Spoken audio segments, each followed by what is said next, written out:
In 1868, a black teenage boy was forced into a public debate in a Tennessee church hall, not so he could speak, but so an entire town could watch him fail. The question that night was simple: should black Americans be allowed education? The white side came prepared with scholars and certainty. The black side had a quiet 15-year-old laborer who wasn't even supposed to know how to read. People laughed when he walked to the podium, but a few minutes later, nobody in that room was laughing anymore. If stories like this move you, stories about people who carried impossible things in silence, subscribe to this channel and stay with us until the very end. Because what happened in that room in the autumn of 1868 was never written into any textbook. It was never commemorated. It was allowed to become quiet, the way certain truths always are. But it happened, and the people who were there never fully forgot it. Even the ones who most needed to, the town of Caldwell Crossing. Tennessee sat at the edge of a river that flooded every spring and retreated every summer, leaving behind a thick belt of red clay that dried and cracked in the August heat, like something old trying to hold itself together. The town had survived the war, survived it in the way that places survive things they helped cause. The courthouse still stood, the white-painted church still stood, the academy for young men of good family still stood, its windows catching the late afternoon light in long amber rectangles that fell across the grass and stopped. Precisely at the edge of the road that separated the academy grounds from the unpaved lane where the black families of Caldwell Crossing lived, worked, and tried not to make too much noise about anything. It was 1868. The war had been over for 3 years. The words of the 14th Amendment existed on paper somewhere in Washington, folded into official envelopes that had not yet been opened here. In Caldwell Crossing, what had changed and what had not changed were two things that looked almost identical from a certain distance. Elias Monroe was 15 years old.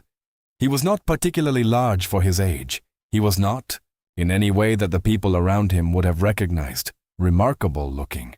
He had his mother's careful eyes, the kind of eyes that take in everything without appearing to move, and his father's long hands, which were useful for the work he did each day at the cooperage on the south end of town, where he fitted barrel staves and drove iron hoops onto wood from before sunrise until the light failed. His hands were already beginning to look like a man's hands, which was something his mother observed sometimes with a grief she never named aloud. He did not speak much. This was noted by the people who employed him and by the people who lived near him, and the two groups interpreted the silence differently. The white foreman at the cooperage understood it as a sign of appropriate deference. The older men in his community understood it as something else, as the particular caution that had been learned over generations, the knowledge that the wrong word at the wrong moment could cost you something you could not get back. What Elias Monroe kept inside that silence, no one in Caldwell Crossing fully knew. He had learned to read when he was 9 years old. It had not been a dramatic thing. There was no single night of revelation, no lamp burning like a beacon in the darkness. It had been slow and often painful, and full of wrong guesses and small reversals. His teacher had been Reverend Isaiah Cobb, who was 71 years old, who had been enslaved for the first 47 years of his life, and who kept 3 books hidden in a false bottom beneath a loose floorboard in the back room of the small church he tended on the far edge of the Black Quarter.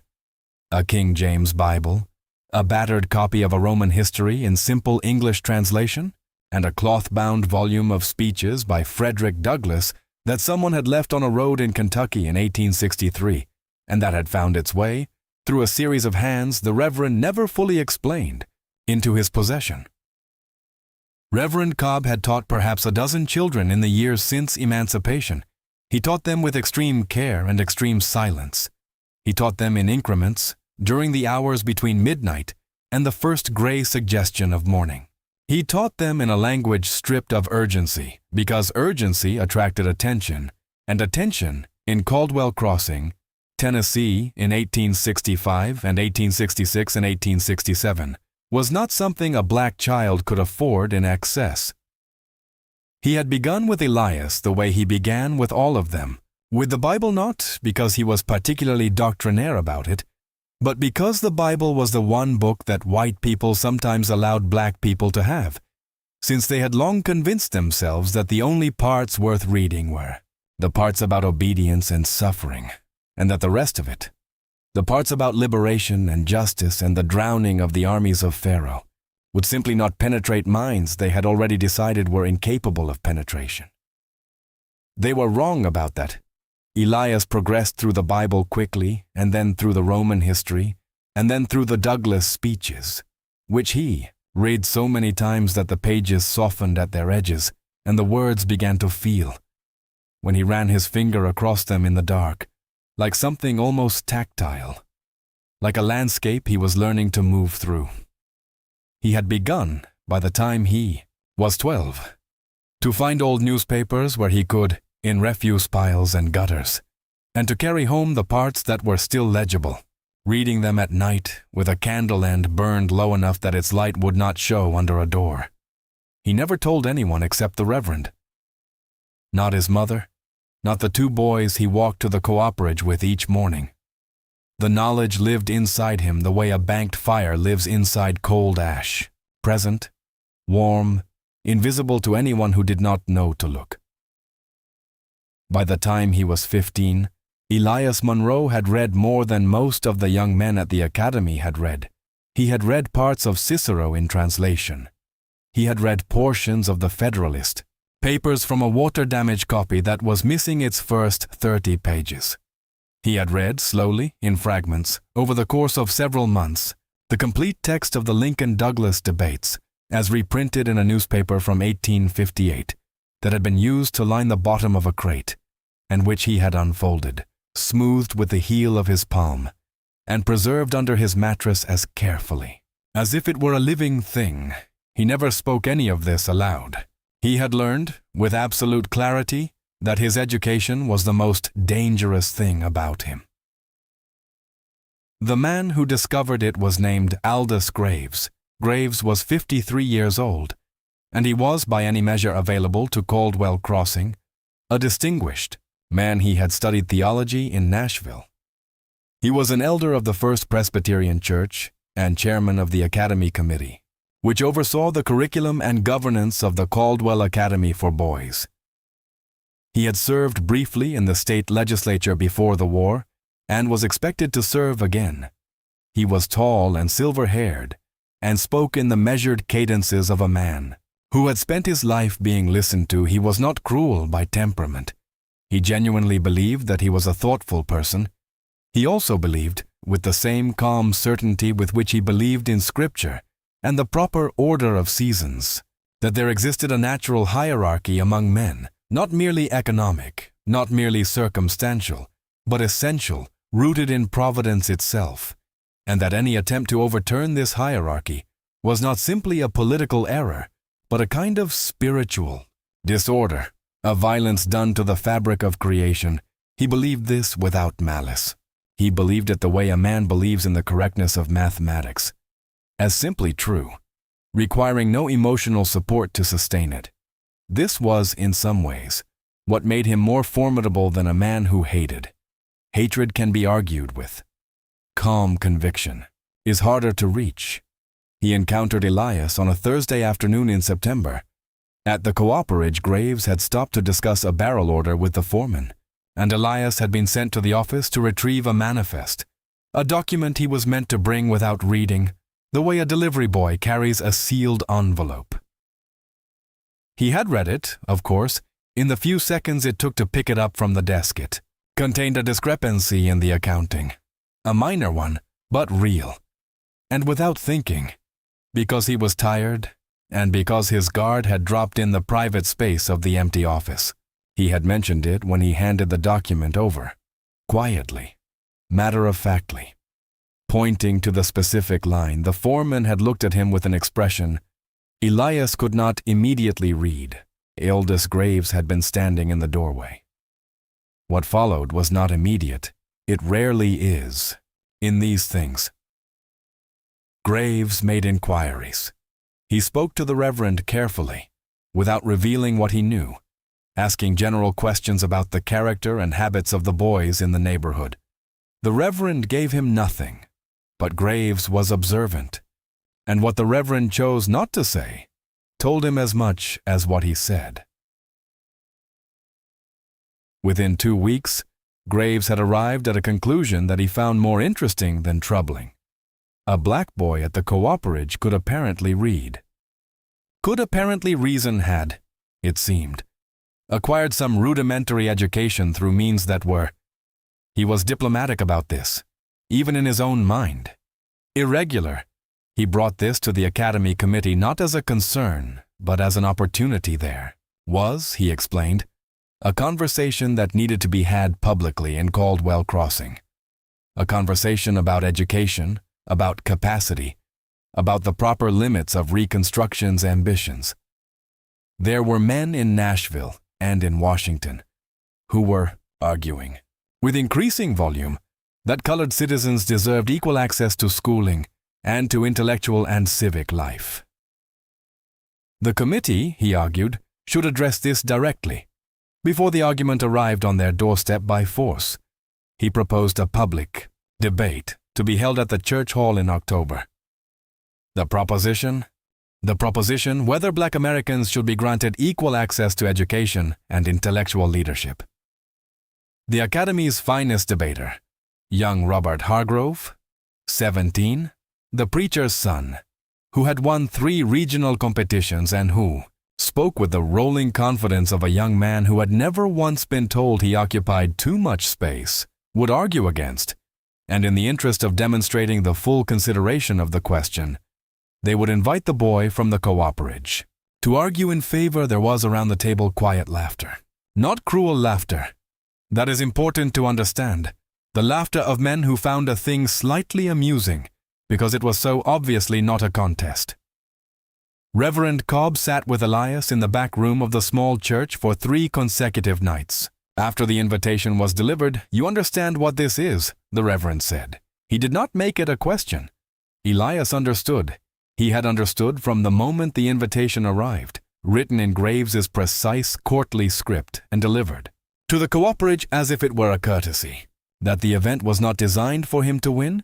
It was designed to produce a public record, a polished young white man speaking in complete sentences beside a stumbling black boy in work clothes, in front of an audience that had already decided what it was about to witness. The outcome was not really in question.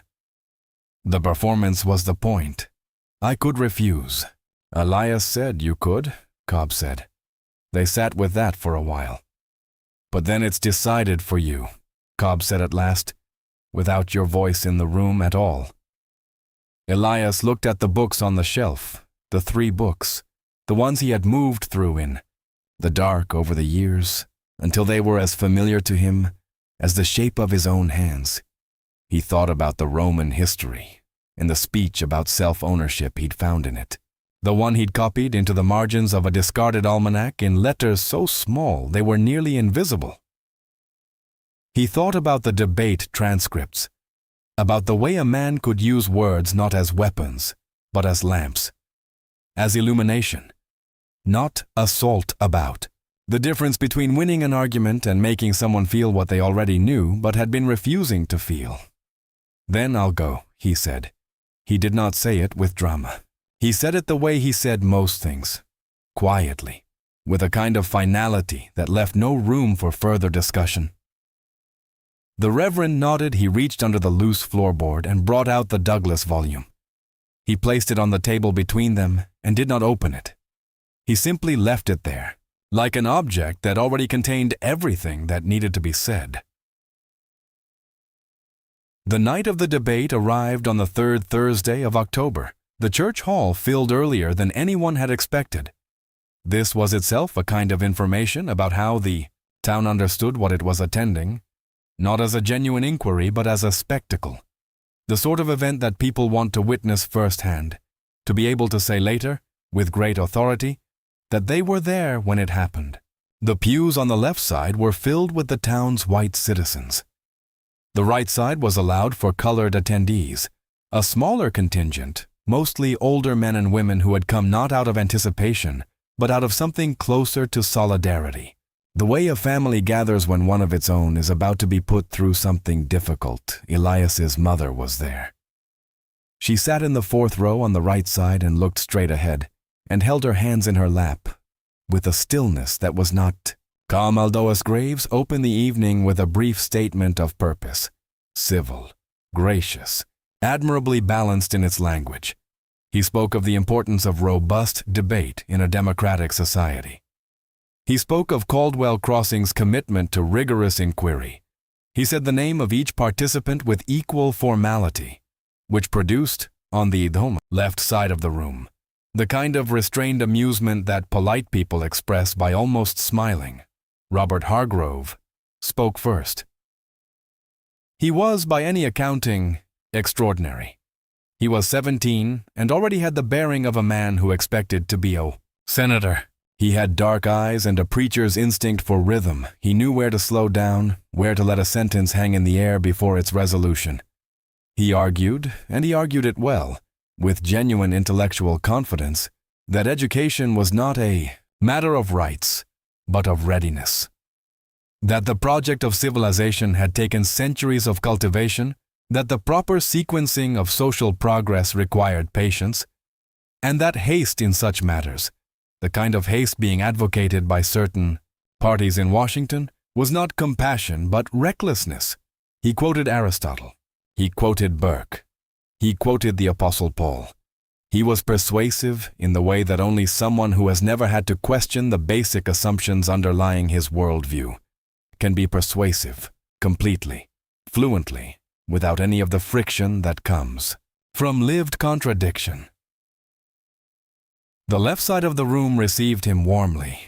Even some of the older faces in the right section shifted into an expression that was not quite resignation, but was close to it.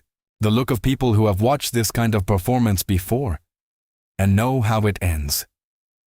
Then Elias rose. He was wearing the best clothes he owned, which was a clean shirt and trousers that had been mended twice at the knee. He was 15 years old, and he was not large, and he was visibly, genuinely afraid, not the theatrical fear of someone performing vulnerability, but the real fear of someone who is standing in a room that does not believe he belongs in it, and who knows this with his whole body. He stood at the small lectern that had been placed at the front and looked at the room for a moment without speaking. Someone on the left side coughed. One of the academy boys seated near the window exchanged a glance with his neighbor. Then Elias began. His voice at first was quiet. "I work at the cooperage," he said. "I have worked there since I was 12 years old. Before that, I worked in the fields east of this town. I know what labor is. I am not here to ask you to feel sorry about that." He paused. "I was told that the question tonight is whether people like me should be allowed equal access to education. I want to say something about that word, aloud. Not because I want to argue about language, but because I think the word matters. And I think most of us in this room know it matters. And I think that is why it was chosen." The left side was quiet, not engaged, not yet, but quiet in the way that people become quiet when they are mildly surprised. "Mr. Hargrove spoke about readiness," Elias continued, and his voice had steadied slightly, not with confidence exactly, but with the kind of focus that comes when a person has decided there is only one direction available to them. He said that education requires preparation, that civilization takes time. I have thought about this argument.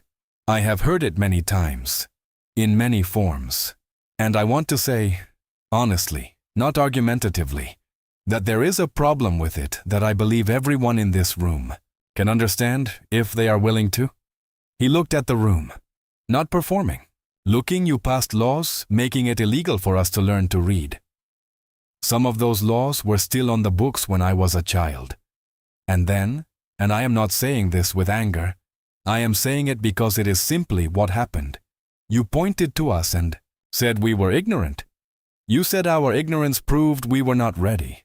that it proves something essential about what we were. He let that settle for a moment. I am trying to understand the logic of that position. If you remove the ladder, and then say, a man cannot climb, and then use his position on the ground as evidence that he was never meant to climb. I want to ask, with as much respect as I know how to offer, what is that an argument about? Is it an argument about him? Or is it an argument about the ladder?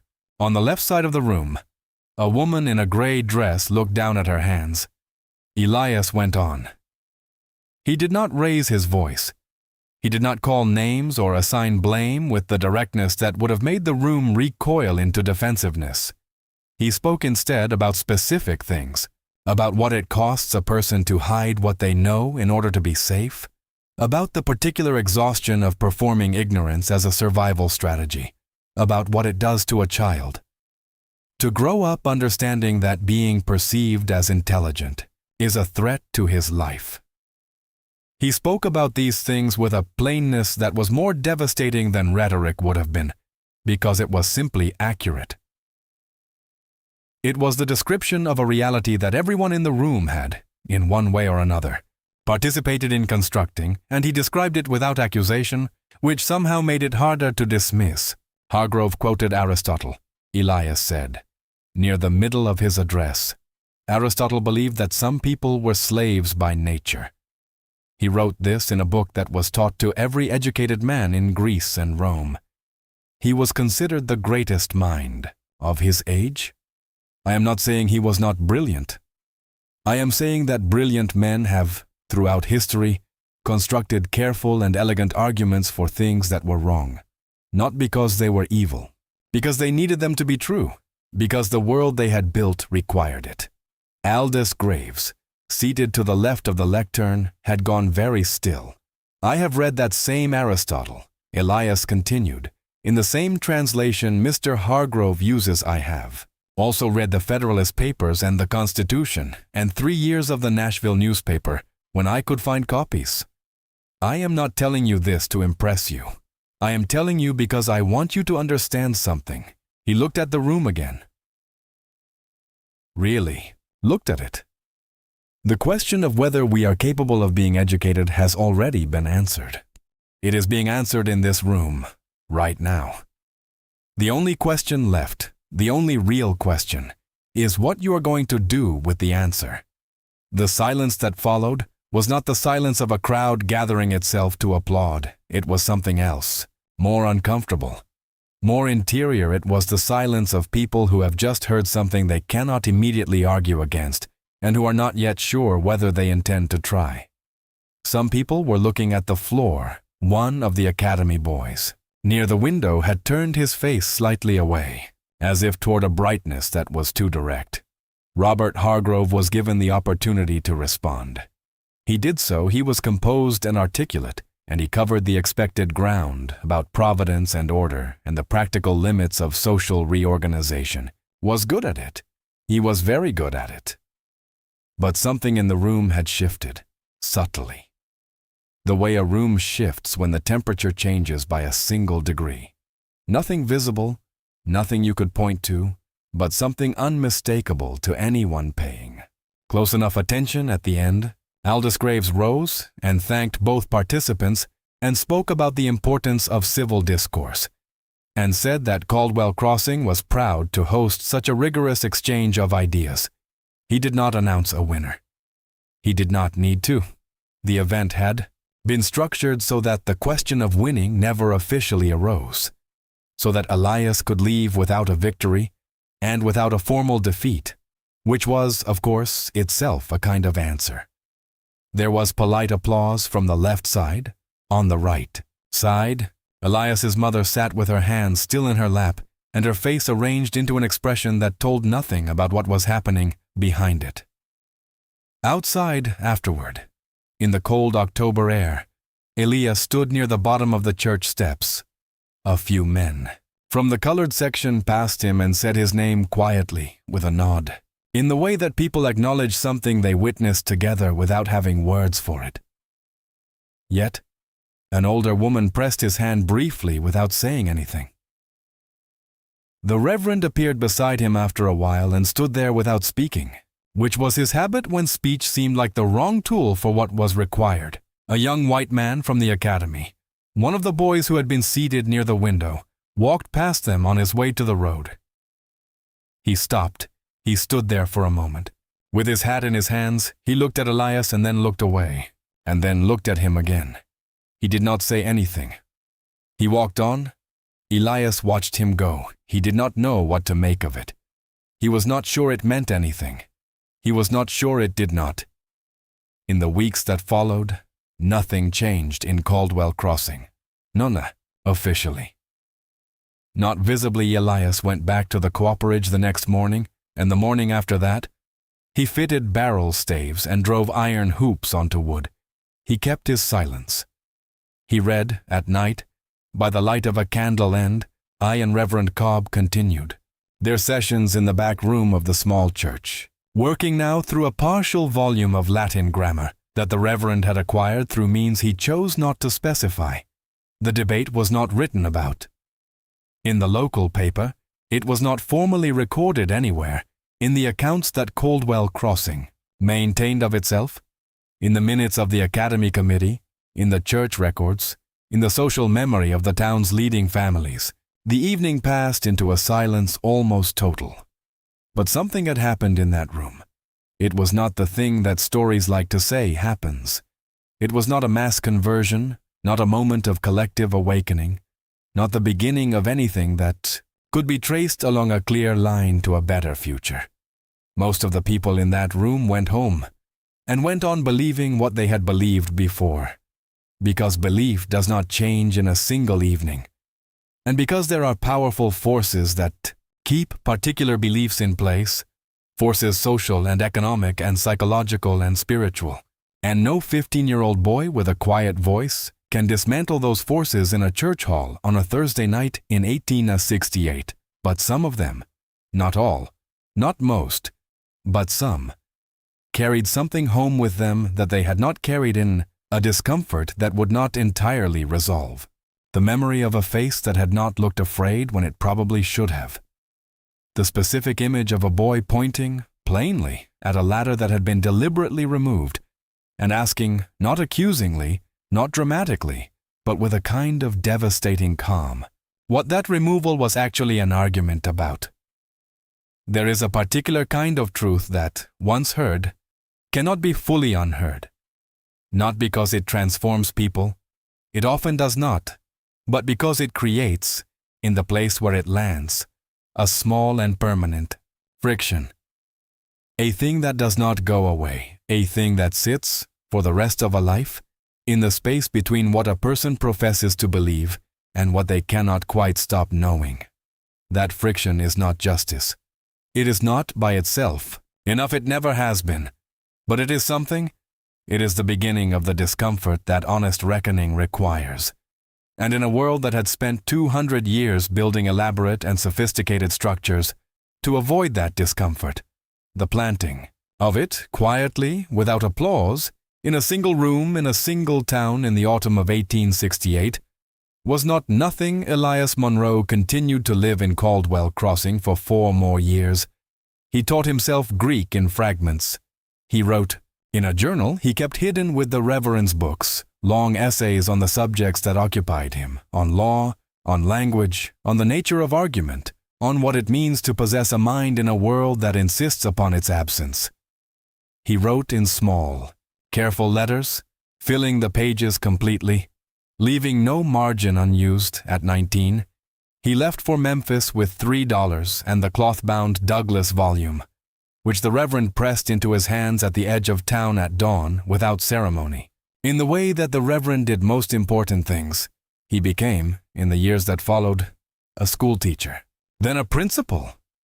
Then, in his 40s, a man who wrote quietly, carefully, under his own name in a colored newspaper out of Nashville, about law and education and the philosophy of human dignity. He wrote the way he had always spoken, without theater, without drama, with the patience of someone who had learned very early that the most dangerous thing you can do in a room that does not believe in you is to speak the truth clearly and let it stay there, unapologized for, taking up exactly as much space as it requires. None of his essays were collected in his lifetime. The newspaper ceased publication in 1901. Most of its archives were lost. But there is a journal, held now in a small archive at a historically black university in Nashville, donated by his granddaughter in 1974, and in that journal, in letters so small they require a magnifying glass, there is a description of the night of the debate. It is 11 pages long. It is, in its way, extraordinary. The last line reads, "They did not believe I could hold a thought, so I held the room if this story moved you. Consider sharing it with someone who needs to hear it and subscribe, because these voices deserve to be found."